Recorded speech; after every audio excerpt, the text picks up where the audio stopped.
It's Friday, June 9th, 2023. Welcome to episode 56 of the Alameda Postcast, an audio service of the Alameda Post. I'm your host, Scott Bueller. In this edition of the Postcast, the proposed changes to Grand Street are changing again, and the reactions are mixed. Mia Bonta updates the City Council on her accomplishments and looks ahead to the future. Alameda Cafes join an innovative reusable cup program. Island High School's Fab Lab creates a project to help deaf and hard of hearing children. An Alameda High School alum gets called up to the bigs, and baseball and basketball are in full swing on the island. These stories and more on this edition of the Alameda Postcast. Our top story, on Wednesday, May 31st, the city held a community workshop at the Mastic Senior Center. The subject, the proposed changes to Grand Street.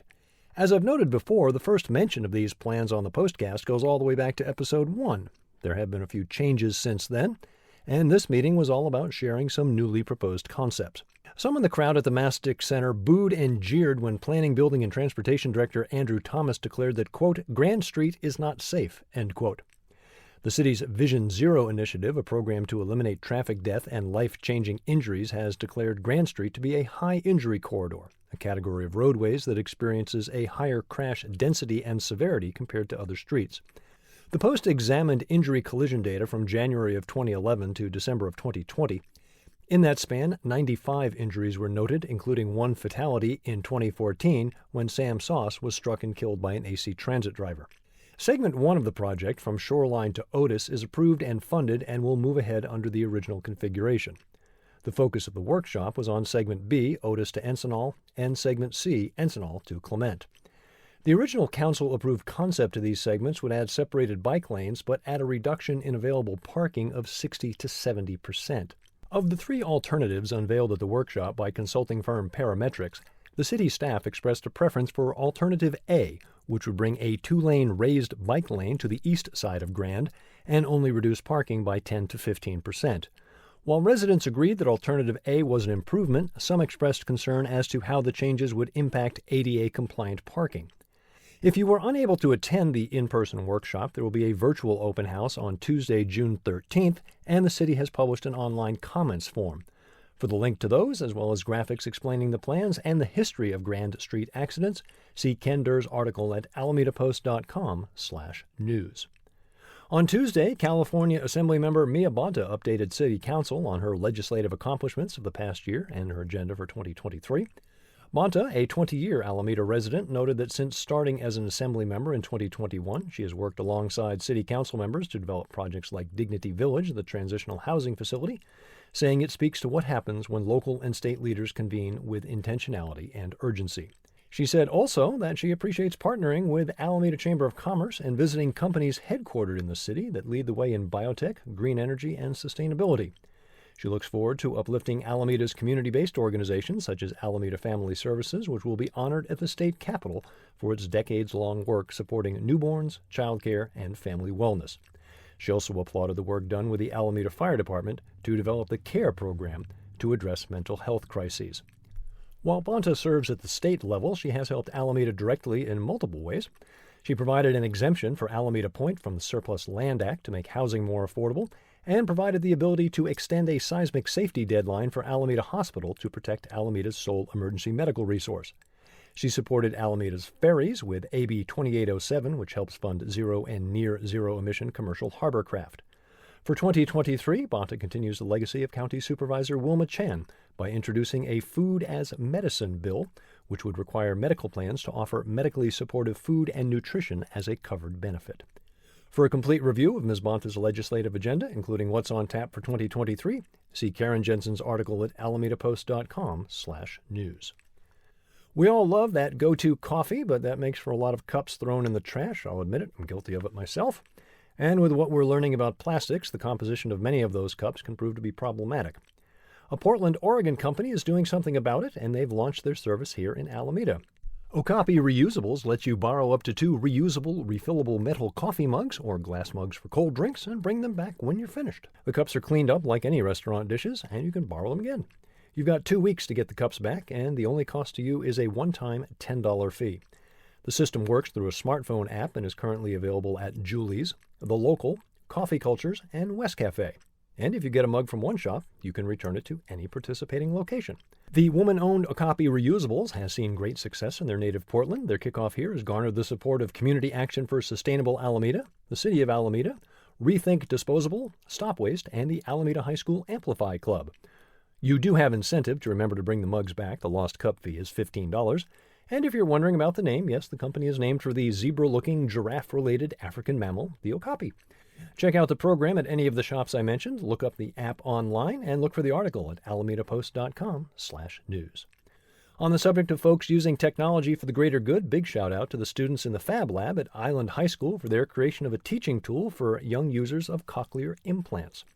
The project started in April when students in the Island High Engineering and Design CTE class designed a toy cochlear implant transmitter to help an active kindergartner with autism, who is also deaf, learn how to reposition the device on her head when it falls out. With a CI implant, transmitters magnetically connect to implanted receivers, so the student loses auditory input to the receiver if the transmitter is not connected correctly. The end result? Personalized teddy bears fitted with a toy CI transmitter so that the children can, through play, learn how to properly fit their own transmitters. So congratulations to Jeannie Llewellyn and her Fab Lab students for helping to make a difference. Find the story and pictures at alamedapost.com/news. Last Saturday was a momentous day for one of Alameda's own. You might remember the name Brian Wu. As a senior in high school, he pitched the Alameda Hornets to the 2018 state championship. 2021, he was drafted by the Seattle Mariners, and until recently, he's been pitching lights out for their AA affiliate, Arkansas Travelers. The big league Mariners have seen injuries on their pitching staff, so this past weekend, Brian skipped right over AAA and made his major league debut as a starter.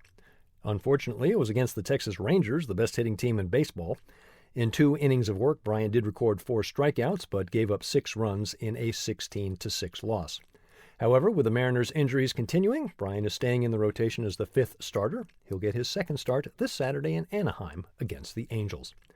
On the subject of baseball, the Alameda Anchors of the Bay Area Collegiate League are at home Saturday and Sunday at the College of Alameda. Going into Thursday's game, the Anchors had yet to surrender a run on their home field. Schedule and details on their Facebook page.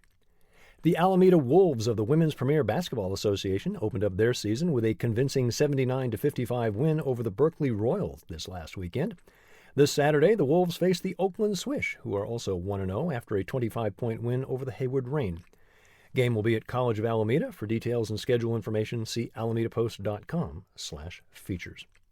Juneteenth is upon us. While the federal holiday is Monday, June 19th, you can celebrate this Sunday, June 11th, at the South Shore Center. This free event runs from 11 to 5. Details at alamedapost.com/events.